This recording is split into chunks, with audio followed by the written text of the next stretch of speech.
أعوذ بالله من الشيطان الرجيم بسم الله الرحمن الرحيم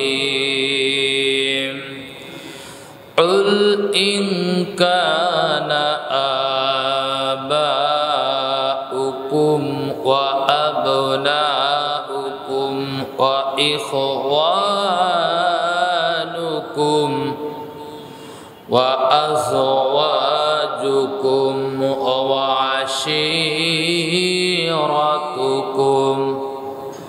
وأموال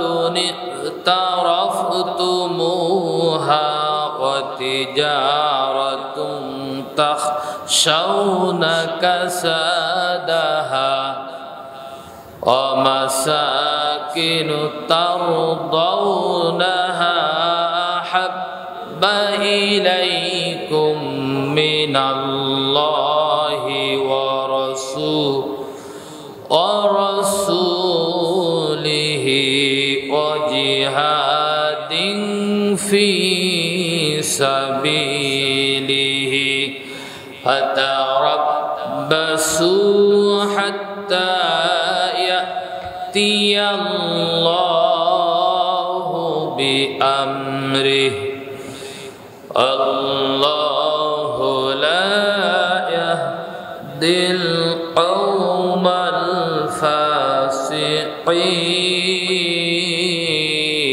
الفاسقين কোরআন মাজিদ সূরাতুত তাওবা 24 নম্বর আয়াতে কারিমা আল্লাহ রাব্বুল আলামিন বলেন কুল ইন কানা আবাকুম তোমাদের পিতামাতা কুল হে নবী আপনি বলুন কুল ইন কানা আবাকুম তোমাদের পিতামাতা ওয়া আবনাউকুম তোমাদের সন্তান সন্ততি আমরা গত সপ্তাহে এই জায়গা থেকে শেষ করে দিয়েছিলাম পিতামাতা প্রসঙ্গে আল্লাহ তাআলা যেমন তার হুকুমের পরে তার গোলামির পরে পিতামাতার খেদমত করতে বলেছেন পাশাপাশি এই সাবধান বাণীও আমাদেরকে শুনিয়েছেন যে অবশ্যই পিতামাতার আনুগত্য করা যাবে না যদি করতে গিয়ে আল্লাহর সঙ্গে নাফরমানি হয়ে যায় ওয়া আবনাউকুম এই পয়েন্ট থেকে আমরা বাদ দিয়েছিলাম সেখান থেকেই শুরু করছি আর কি সন্তান সন্ততি মানব জাতির সর্বপ্রকার ব্যস্ততা তার আওলাদকে নিয়ে আওলাদ এটা আরবি শব্দ এই আওলাদ কে সুখে রাখার জন্য শান্তিতে রাখার জন্য ভালো রাখার জন্য আমাদের চেষ্টা কমতি নাই এমন চেষ্টা আমরা করতেছি যেই চেষ্টা করতে গিয়ে আমরা অনেক সময় আল্লাহ রাব্বুল আলামিনকেই ভুলে যাচ্ছি তাদেরকে এই দুনিয়ায় সুখে রাখার জন্য তাদেরকে ভালো রাখার জন্য তাদেরকে শান্তিতে রাখার জন্য আমাদের সার্বক্ষণিক চেষ্টা আর প্রচেষ্টা অব্যাহত আছে এই সন্তানের অধিকার নিয়ে আল্লাহ রাব্বুল আলামিন নিজেই ভূমিষ্ঠ হওয়ার আগ থেকেই পিতামাতার প্রতি সিদ্ধান্ত জানিয়েছেন এইভাবে তাদের অধিকার প্রতিষ্ঠায় আল্লাহ রাব্বুল আলামিন বলেন ওয়ালা তাকুতুলু আওলাদাকুম খাশিয়াতা ইমলাক নাহনু নারযুকুহুম ওয়া ইয়্যাকুম আল্লাহ বলতেছেন ওয়ালা তাকুতুলু আওলাদাকুম খাশিয়াতা ইমলাক দারিদ্রতার ভয়ে তোমরা তোমাদের সন্তানদেরকে হত্যা করো না আধুনিক সভ্যতায় পিতামাতা ভূমিষ্ঠ হওয়ার আগেই বহু রকম পদ্ধতিতে সন্তান হত্যা করার সাথে জড়িত আছে।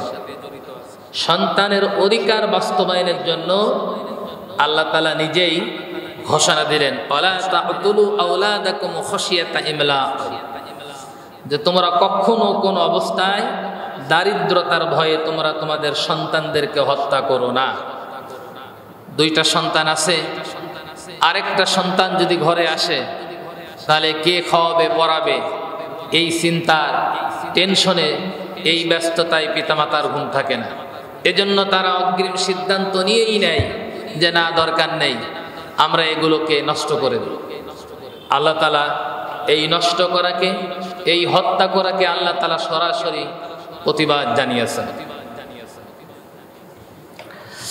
আবার আল্লাহ রাব্বুল আলামিনের কাছে দোয়া করতে বলা হয়েছে, রব্বানা হাব লানা মিন আজওয়াজিনা ওয়া যুররিয়াতিনা কুররাতা আইনি ওয়াজআলনা লিল মুত্তাকিনা ইমামা। আল্লাহ রাব্বুল আলামিনের কাছে এই মর্মে সন্তানদের জন্য দোয়া করতে বলা হয়েছে, বলো রব্বানা হাব লানা মিন আজওয়াজিনা ওয়া যুররিয়াতিনা, হে আমাদের রব, আমাদের এমন স্ত্রী, এমন স্বামী, এমন সন্তানাদি আপনি দান করুন, যেই সন্তানাদি কারণে, স্ত্রীর কারণে আমাদের চক্ষুকে যেন শীতল হয়ে যায়। শীতলকারী সন্তান তুমি আমাদেরকে দান করো। তাহলে এই পৃথিবীতে ভূমিষ্ঠ হওয়ার আগেই আল্লাহ রাব্বুল আলামিন সন্তানের অধিকার সম্পর্কে, ভালো সন্তান সম্পর্কে হওয়ার ব্যাপারে আল্লাহ রাব্বুল আলামিনের কাছে দোয়া করতে বলা হয়েছে। এবং এই সন্তানদেরকে অধিকার এবং ভূমিষ্ঠ হওয়া থেকে প্রতিবন্ধকতা তৈরি করতে আল্লাহ তাআলা নিষেধ করেছেন। আল্লাহ রাব্বুল আলামিনের এই প্রচেষ্টার সাথে, এই নির্দেশের সাথে মানব জাতি মহব্বত এবং ভালোবাসা এমনিভাবে সন্তানের প্রতি এসেছে যে আমি আমার সন্তানকে সকালবেলায় ঘুমের থেকে উঠলে নামাজ পড়তে নিয়ে গেলে সন্তানের ঠান্ডা লাগতে পারে, সর্দি লাগতে পারে, জ্বর এসে যেতে পারে। এজন্য ওই সন্তানকে গায়ের উপরে ল্যাপ বা খেতা দিয়ে ঢেকে রাখি আর বলছি, বাবা তুমি শুয়ে থাকো, আমি মসজিদে যাই। এত আদর, এত ভালোবাসা, অথচ আমি হাতে ধরে ওই সন্তানকে ধ্বংস করে দিচ্ছি। আমি যদি ঘরের মধ্যে রেখে বাইরে যাই আর হঠাৎ করে দেখি ঘরে আগুন ধরেছে, তাহলে অবশ্যই আমি কিন্তু নামাজ পড়তে যাব না সেখানে। বরং কি করব?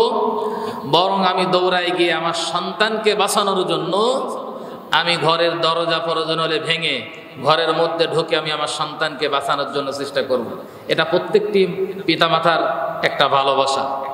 কিন্তু দুনিয়ার এই আগুন দেখে সন্তানকে বাঁচানোর জন্য যদি পিতামাতার এতটুকু প্রচেষ্টা থেকে থাকে, তাহলে এই সন্তানকে জাহান্নামের আগুন থেকে বাঁচানোর জন্য পিতামাতার কতটুকু প্রচেষ্টা থাকা দরকার, এ বিষয় সম্পর্কে অবশ্যই একটা ভালো দিক নির্দেশনা, সিদ্ধান্ত পিতামাতার নেওয়া উচিত। কিন্তু আমরা তা নিতে ভুলে গিয়েছি। এজন্য আল্লাহ রাব্বুল আলামিন আমাদেরকে ডাক দিয়ে বলেছেন, ইন্নামা আমওয়ালুকুম ওয়া আওলাদুকুম ফিতনা, তোমাদের ধন সম্পত্তি, সন্তান সন্ততি তোমাদের জন্য কিন্তু ফিতনা, বিপদ, মুসিবত। এই সন্তানই কিয়ামতের ময়দানে পিতামাতার জন্য গলার কাটা হয়ে যাবে, বিপদের কারণ হয়ে যাবে, বিপদের কারণ হয়ে যাবে, বিপদের কারণ হয়ে যাবে। এমন কারণ হয়ে যাবে যেই বিপদ থেকে উদ্ধার করার মতো, যেই বিপদ থেকে বাঁচাবার মতন কোনো রাস্তা সেদিন থাকবে কিনা আল্লাহ রাব্বুল আলামিনই ভালো জানেন। প্রিয় ভাইরা আমার, এই বিষয়টা অবশ্যই লক্ষণীয়। এজন্য কিয়ামতের ময়দানে দেখবেন আল্লাহ রাব্বুল আলামিনের সামনে দাঁড়িয়ে সন্তানরা আল্লাহ রাব্বুল আলামিনের কাছে অবজেকশন করবেন আমাদের বিরুদ্ধে, বলবে ক্বালু রব্বানা ইন্না আতা'না সাদাতানা ওয়া কুবরা'না ফাদাল্লুনাস সাবিলা, হে আমাদের রব, আমাদের গার্জিয়ানরা আমাদেরকে সৎ পথে পরিচালিত করেনি, এই কারণে আমরা বিপদগ্রস্ত। আমরা আপনার কাছে এই মর্মে আরজি পেশ করছি, তাদেরকে গ্রেপ্তার করা হোক, তাদেরকে আমাদের চাইতে ডবল শাস্তি দেওয়ার ব্যবস্থা করা হোক। আল্লাহ রাব্বুল আলামিন ওই সময় সন্তানদের দাবিকে গ্রহণ করবেন এবং ওই পিতামাতাকে আল্লাহ রাব্বুল আলামিন গ্রেপ্তার করবেন। এজন্য বিষয়গুলো খুবই সাবধান এবং সতর্ক থাকতে হবে সন্তানের ব্যাপারে। সন্তানকে অবশ্যই আমরা ভালোবাসি, মহব্বত করি, কিন্তু সেই ভালোবাসা, সেই মহব্বত কখনোই আল্লাহ এবং তার রসুলের উপরে যাওয়া উচিত হবে না।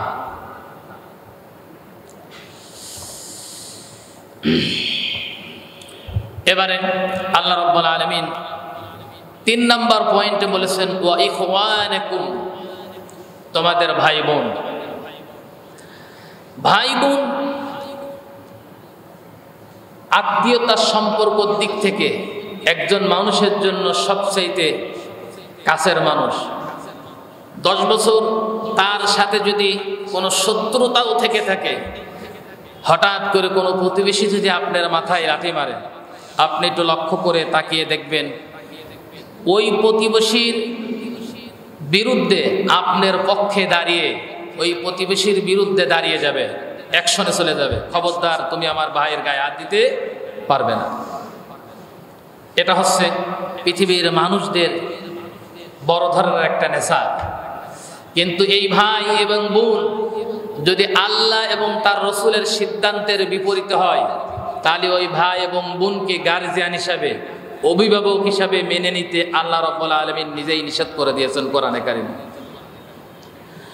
আল্লাহ রাব্বুল আলামিন বলেন, ইয়া আইয়ুহাল্লাযীনা আমানু লা তাত্তাখিযু আবাআকুম ওয়া আবনাআকুম لا تتخذوا آباءكم وإخوانكم أولياء إن استحبوا الكفر على الإيمان ومن يتولهم منكم فأولئك هم الظالمون জোরে বলেন আল্লাহু আকবার।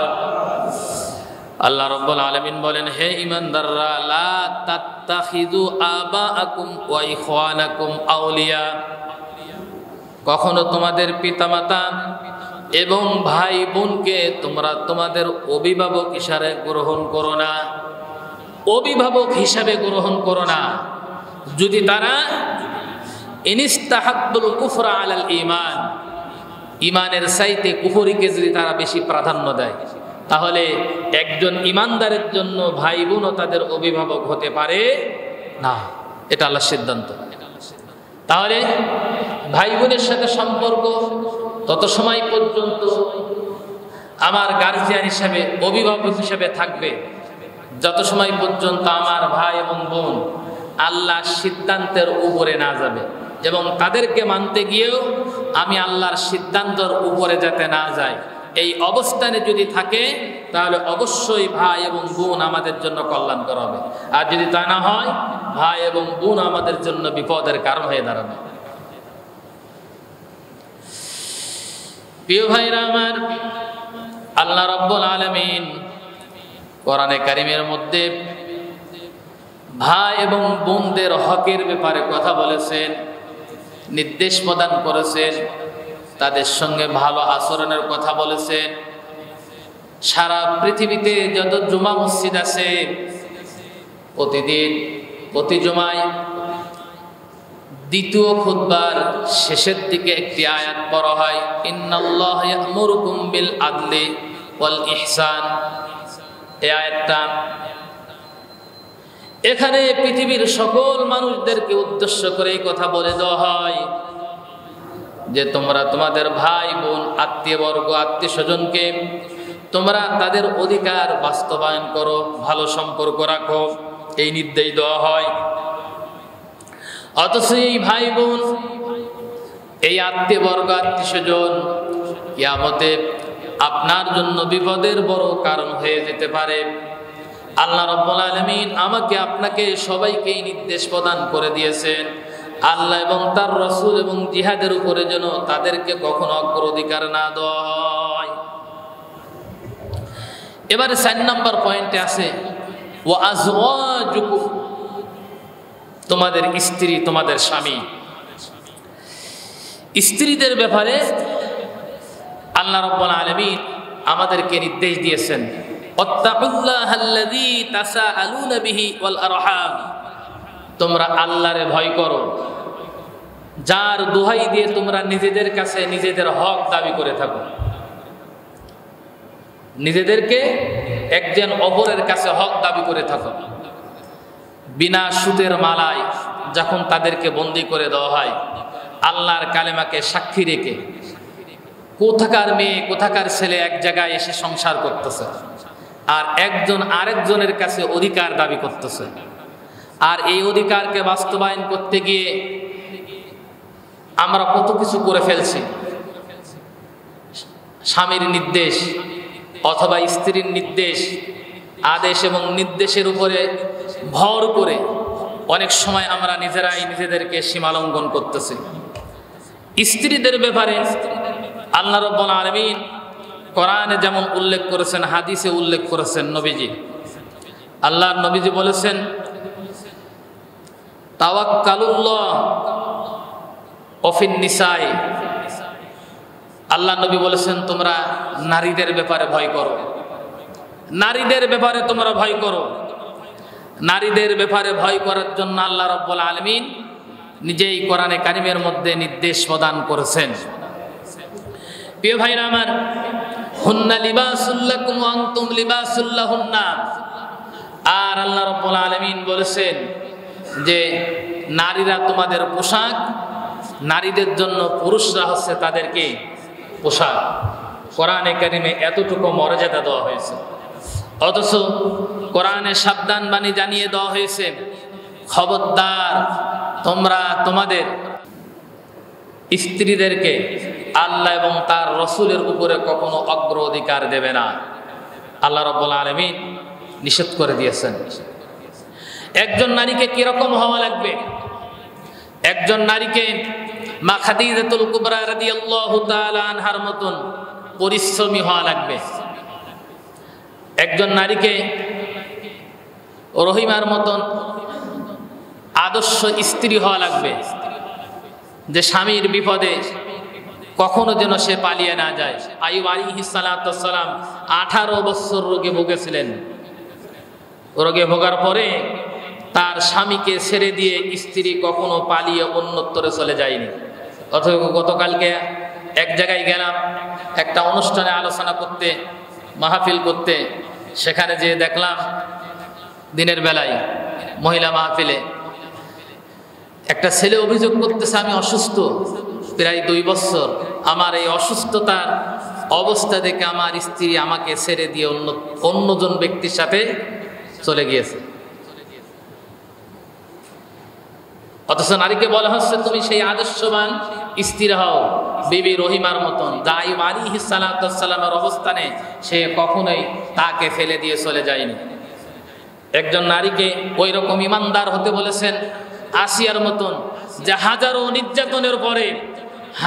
নির্যাতনের পরে ফেরাউনের মতন স্বামী নির্যাতন করার পরও আসিয়ার মতন একজন স্ত্রী ইমানদার, ফেরাউনের নির্যাতনের পরও সে তার স্বামীর ঘর থেকে চলে গিয়ে অন্যত্রে চলে যায়নি। একজন নারীকে আয়েশার মতন জ্ঞানী হওয়ার জন্য নির্দেশ করা হয়েছে। হযরত আয়েশা সিদ্দিকা রাদিয়াল্লাহু তাআলা আনহা, প্রিয় নবীজির স্ত্রী, তিনি এত জ্ঞানী ছিলেন, বিশেষ করে তিনি ফারায়েজের ব্যাপারে এত জ্ঞানী ছিলেন, সাহাবায়ে কিরাম আয়েশার কাছে আসতেন ফারায়েজের জ্ঞান শিক্ষা গ্রহণ করার জন্য। এই নারীকে হযরতে ফাতেমার মতো পদ্মানিশী হওয়ার জন্য নির্দেশ প্রদান করা হয়েছে।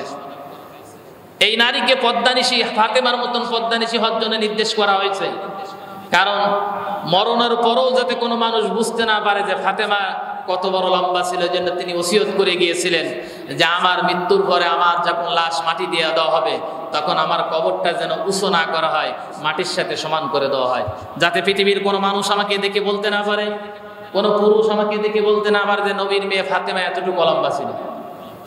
এই কথা যাতে বলতে না পারে। একজন নারীকে এরকম নসিহত করা হয়েছে, নির্দেশ প্রদান করা হয়েছে। আবার এই নারী একজন পুরুষের জন্য বিপদের কারণ হয়ে দাঁড়াবে কিয়ামতে। প্রিয় ভাইরা আমার, এজন্য স্ত্রীকে কখনোই আল্লাহ এবং তার রাসূল এবং জিহাদ ফি সাবিলিল্লাহর উপরে অগ্রাধিকার দেওয়া যাবে না, এটা আল্লাহর নির্দেশ। এরপরে 5 নাম্বার নির্দেশ ছিল ওয়া আশিরাতাকুম, তোমাদের আত্মীয়বর্গ, আত্মীয়স্বজন, তোমাদের আত্মীয়বর্গ, আত্মীয়স্বজনকে কখনোই তোমরা তাদের অধিকার থেকে বঞ্চিত করবে না। নবীজি বলেছেন, যে ব্যক্তি আত্মীয়তার সম্পর্ক ঠিক রাখে না, আল্লাহ রাব্বুল আলামিন কখনো তাকে আল্লাহ রাব্বুল আলামিন জান্নাত দেবেন না। নবীজি বলেছেন, লা ইয়াদখুলুল জান্নাতা কত্তাত, যে ব্যক্তি আত্মীয়তার সম্পর্ক ছিন্ন করে তার জন্য আল্লাহ রাব্বুল আলামিন জান্নাতের দরজা তার জন্য বন্ধ করে দিয়েছেন। যে ব্যক্তি রেহেমের আত্মীয়গুলো সম্পর্কগুলো ঠিক রাখে, আল্লাহ রাব্বুল আলামিন তার উপরে সন্তুষ্ট থাকে।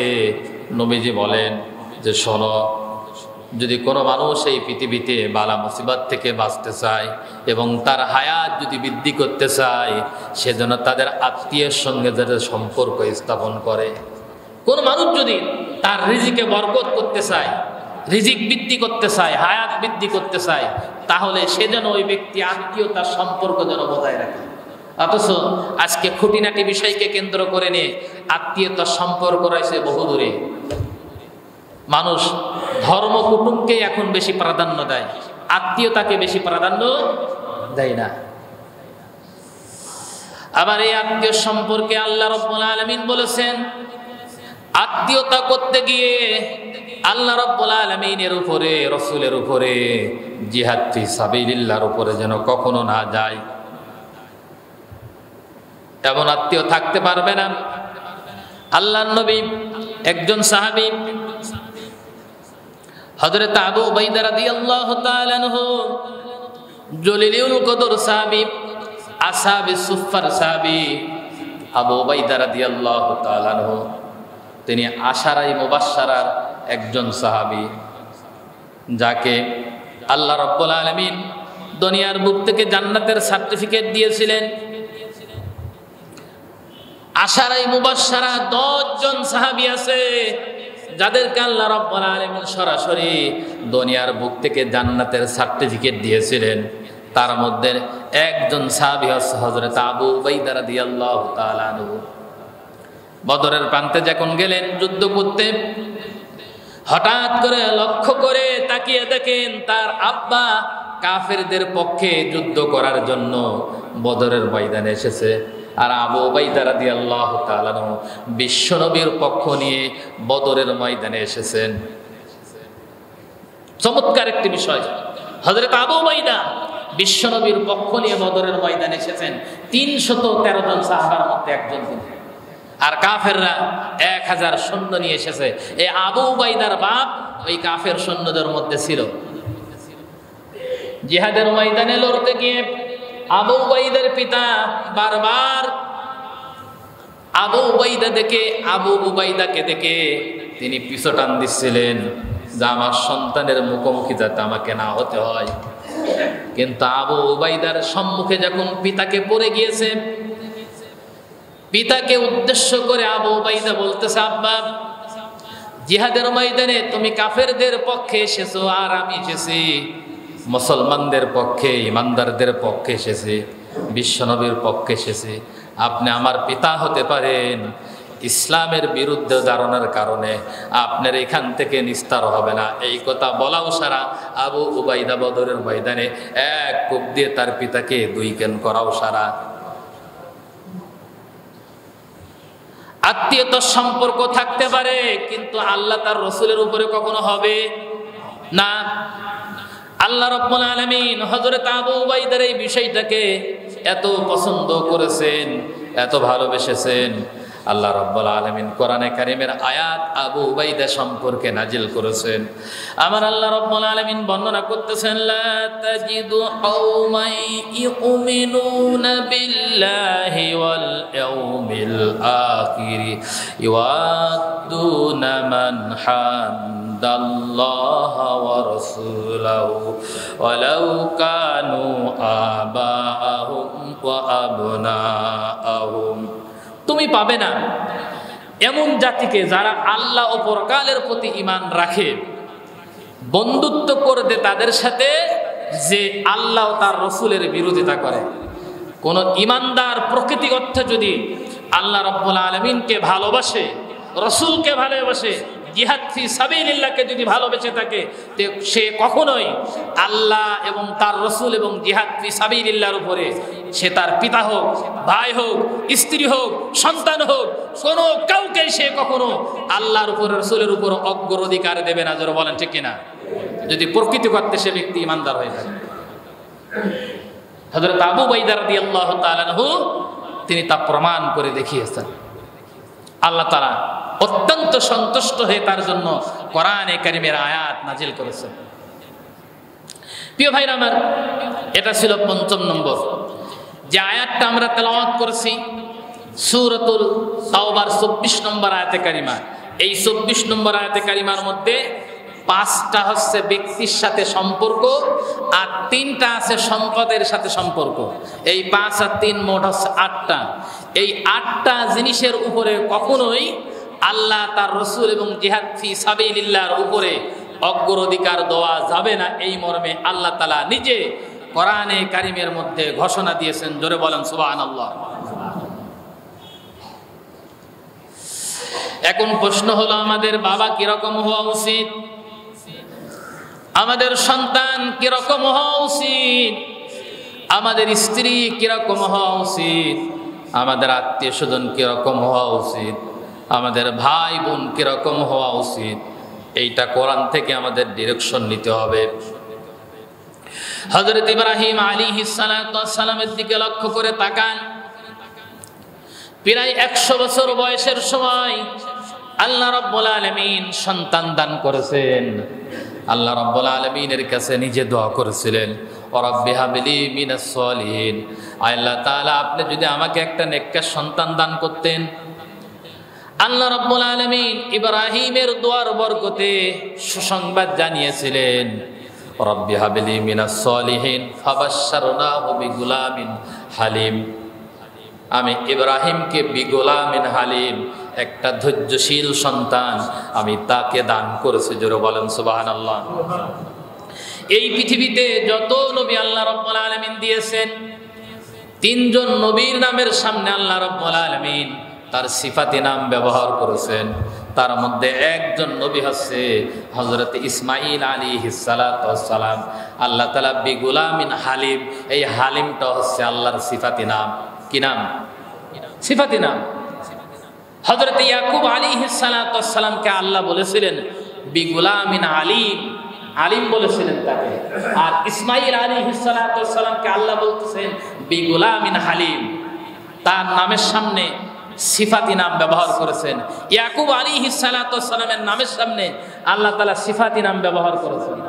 আর সবচাইতে বড় সিফাতি নাম ব্যবহার করেছেন আমাদের প্রিয় নবীজির নামের সামনে, মুহাম্মদুর রাসূলুল্লাহ সাল্লাল্লাহু আলাইহি ওয়াসাল্লাম। তার নামের সামনে যে সিফাতি নামটা ব্যবহার করা হয়েছে তার নাম হচ্ছে বিগুলামিন আযীম, ওয়া ইন্নাকা লাআলা খুলুকিন আযীম। আল্লাহ আযীম শব্দটা ব্যবহার করেছেন, সবচাইতে বড় সিফাতি নাম আল্লাহ। এই সন্তান যখন তাকে দান করলেন, ইব্রাহিম আলাইহিস সালাতু ওয়াস সালাম এই সন্তান পরে ১০০ বছরের মধ্যে প্রায় সন্তান নাই। যখন আল্লাহ একটা সন্তান দিলেন, পিতামাতার ভালোবাসা অবশ্যই তার প্রতি বেশি হবে, এটাই স্বাভাবিক, ঠিক কিনা?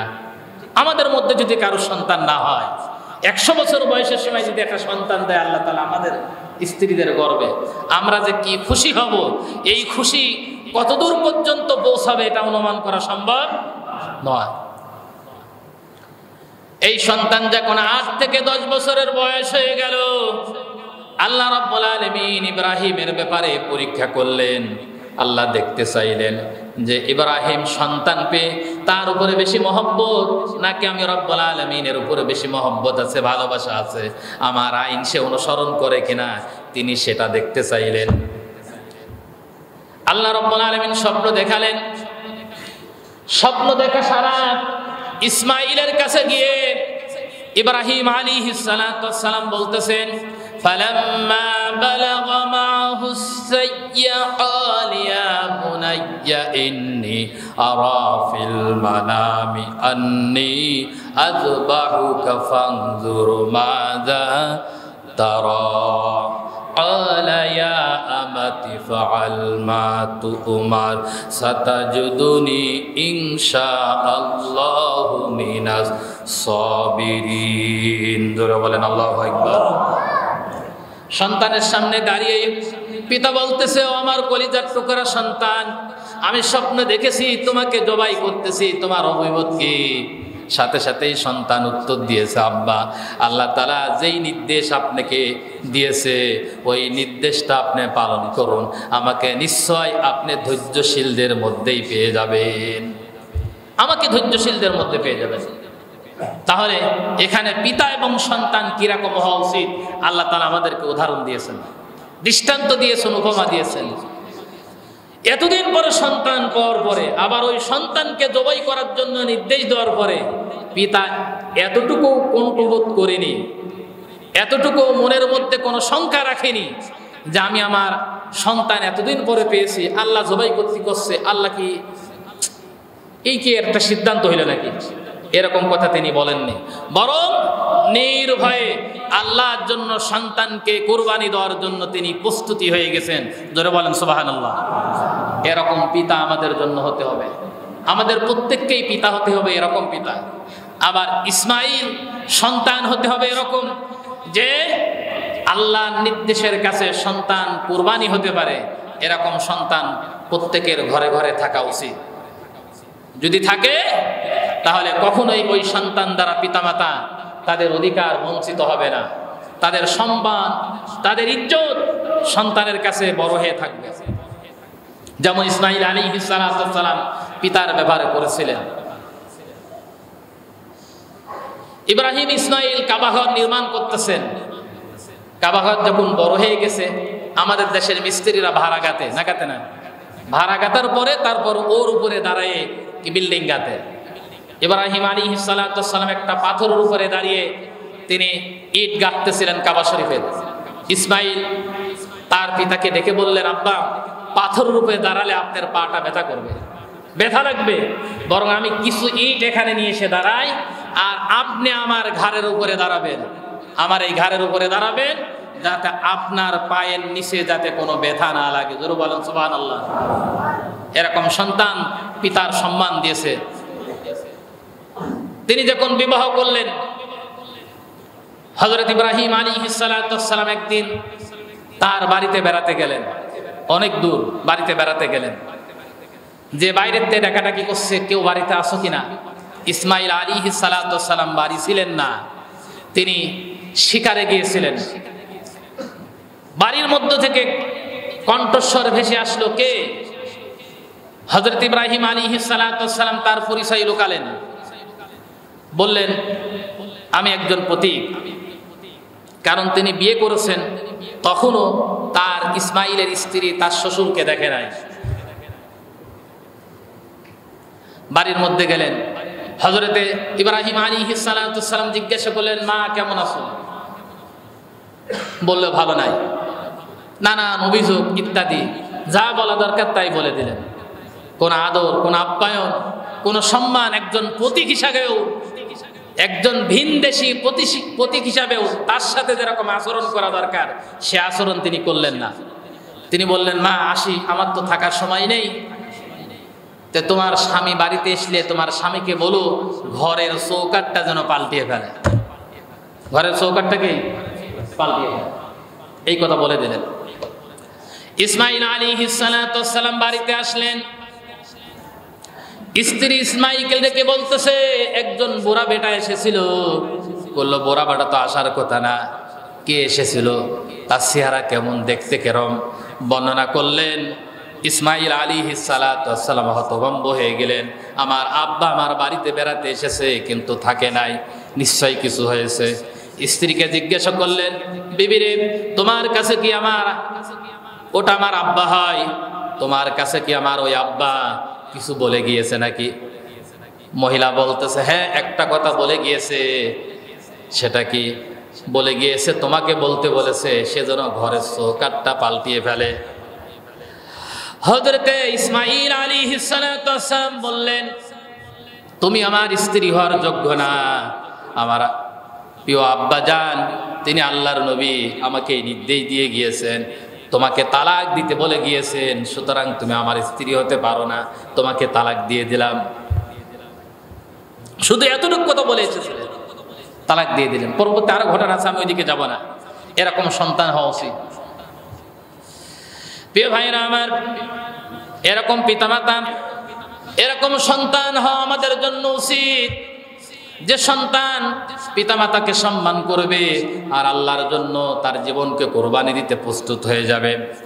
আবার আমাদের ভাই বোন কিরকম হওয়া উচিত একটু লক্ষ্য করেন। বদরের যুদ্ধের দিনে নবীজি সৈন্য গুছাচ্ছেন, হঠাৎ করে দুইজন যুবক, মাজ আর মুআজ, দুই ভাই, একজন 10 বছর অথবা 12 বছর আর একজন 8 বছর অথবা 10 বছর বয়স, নবীদের সামনে এসে বাইনা ধরলেন, ইয়া রাসূলুল্লাহ, আমরাও বদরের ময়দানে যাব যুদ্ধ করার জন্য, আমাদের অনুমতি দাও হোক। আল্লাহর নবী বললেন, দেখো তোমরা দুইজন ছোট মানুষকে জিহাদের ময়দানে নেওয়া যায় না। কিন্তু নাফরমানরা শেষ পর্যন্ত বড় ভাইকে অনুমতি দিয়ে দিলেন আর ছোট ভাইকে অনুমতি দিলেন না। কিন্তু ছোট ভাই কাঁদতে শুরু করলেন, নবীদের কাছে যেয়ে বললেন, ইয়া রাসূলুল্লাহ, আমি আমার বড় ভাইয়ের চাইতে বেশি শক্তিশালী, সুতরাং আমাকে অনুমতি দেওয়া হোক। যদি আপনি বিশ্বাস না করেন তাহলে আমাদের দুইজন ভাইয়ের ভিতরে কুস্তি লাগাই দেন। কি লাগাই দেন? কুস্তি লাগাই দেন, দেখেন কে বেশি শক্তিশালী। আল্লাহ নবী বললেন, ঠিক আছে, কুস্তি লাগা হোক। দুইজনকে কুস্তি লাগিয়ে দিলেন। ছোট ভাই বড় ভাইয়ের কানে কানে বলতেছে, ভাই জিহাদের ময়দানে যাবা, সবগুলো তুমি শুধু কামাই করবা, যদি শহীদ হয় জান্নাতে যাবা। তুমি কি তোমার ভাইকে জান্নাতে নিয়ে যেতে চাও কিনা? তুমি কি তোমার ভাইকে জান্নাতে নিয়ে যেতে চাও কিনা? যদি নিয়ে যেতে চাও তাহলে আমার সুযোগ দাও, আমি তোমাকে ঘাড় মটকাই যাতে নিচেই ফেলে দিতে পারি, আর তোমার বুকের উপরে আমি যাতে সরে দাঁড়াতে পারি। বড় ভাই ছোট ভাইয়ের কথা শুনে তিনি কি করলেন?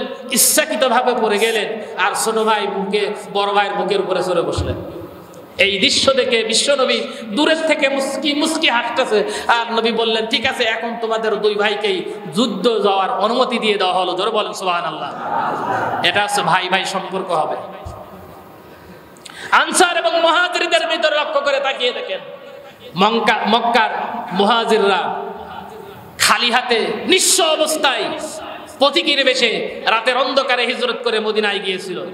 মদিনার ওই আনসার ভাইরা মক্কার ভাইদের কাছে পেয়ে বলেছিল, ভাই তোমরা তো নিঃস্ব অবস্থা আমাদের কাছে এসেছো, আসো আমাদের কাছে আসো, আমার অনেক সম্পত্তি আছে, তোমাকে দিয়ে দিলাম। আমার কারো 2জন স্ত্রী আছে, কারো 4জন স্ত্রী আছে, আমি একজন স্ত্রীকে তালাক দিয়ে দিচ্ছি, ওর ইদ্যত পূরণ হওয়ার পরে তুমি ওই স্ত্রীকে বিয়ে করে নিও, যেহেতু এখানে তুমি সহজেই মেয়ে পাবে না। মুহাজির ভাইরা বললেন, ভাই তোমাদের স্ত্রীদেরও কোনো দরকার নেই, সম্পত্তিরও কোনো দরকার নেই, তোমরা বাজার দেখিয়ে দাও, আমরা ব্যবসা করে ইনকাম করে খাবো। এটা ছিল ভাই ভাইয়ের সম্পর্কের হৃদ্যতা। এরকম ভাই, এরকম বাবা, এরকম মাথা এবং সেই রকম স্ত্রীর প্রয়োজন। যে স্ত্রী হযরত আইয়ুব আলাইহিস সালামকে 18 বছর রোগে পড়ে থাকার পরও স্ত্রী তার স্বামীকে ফেলে দিয়ে কোথাও চলে যায়, অথচ যে স্ত্রীকে আপনি ভালোবাসেন, আজকে ওই স্ত্রীকে যে আমি তার বাস্তব সাক্ষী, গতকালকে যে একটা ছেলে অ্যাক্সিডেন্ট করে অসুস্থ হয়ে পড়ে রয়েছে, অথচ 2 জন ভালোবাসার সম্পর্ক করে, প্রেম করে, ভালোবেসে তারা বিবাহ বন্ধনে আবদ্ধ হয়েছিল, অথচ স্বামী অসুস্থ। এই অসুস্থতার কারণ দেখিয়ে স্ত্রী তার থেকে ভেগে অন্যত্তরে চলে গিয়েছে। এটা হচ্ছে আমাদের স্ত্রীর জীবনের অবস্থা। আজকে আপনি বিছানায় পড়েন, আজকে আপনার টাকা পয়সা আছে তাই স্ত্রী আপনাকে বেশি ভালোবাসে, যদি নিঃস্ব হয়ে যান তাহলে দেখবেন আপনাকেই বেশি সবচাইতে বেশি খোঁটা দেবে আপনার স্ত্রী, এবং মাঝে মাঝেই ধাক্কা দেবে। এজন্য আল্লাহ এবং তার রসুল এবং জিহাদের উপরে পৃথিবীর অন্য কোনো জিনিসকে অগ্রাধিকার দেওয়া যাবে না। আবার যে স্ত্রীর সঙ্গে সংসার করলেন 50 বছর, এখনো জীবিত আছে, আজকে রাত্রেবেলা বাড়ি গিয়ে স্ত্রীর কাছে বলেন, ওগো তুমি যখন মা বাড়িতে যাও, বাপ মার বাড়িতে যাও, একা একা আমাকে থাকতে ভালো লাগে না, এই জন্য তোমার পিছ পিছ আমি শ্বশুর বাড়িতে চলে যাই।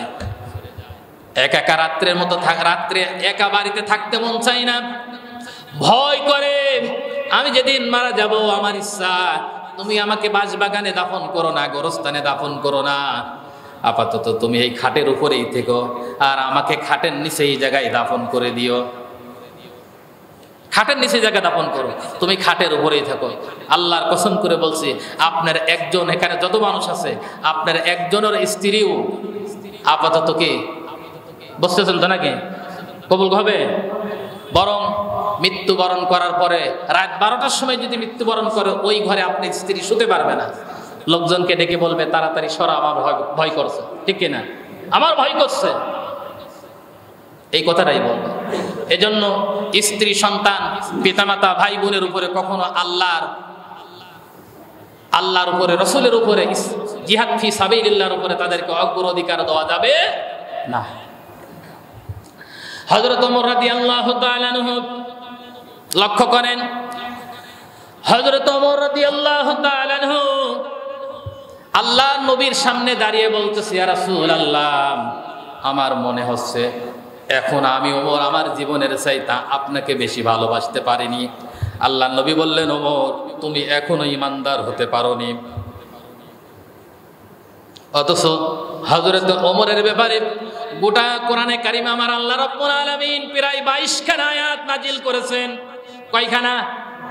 ওমর রাদিয়াল্লাহু তাআলা কে কেন্দ্র করে গোটা কোরআনে কারিমের মধ্যে আমার আল্লাহ রাব্বুল আলামিন 22 খানা আয়াত নাজিল করেছেন।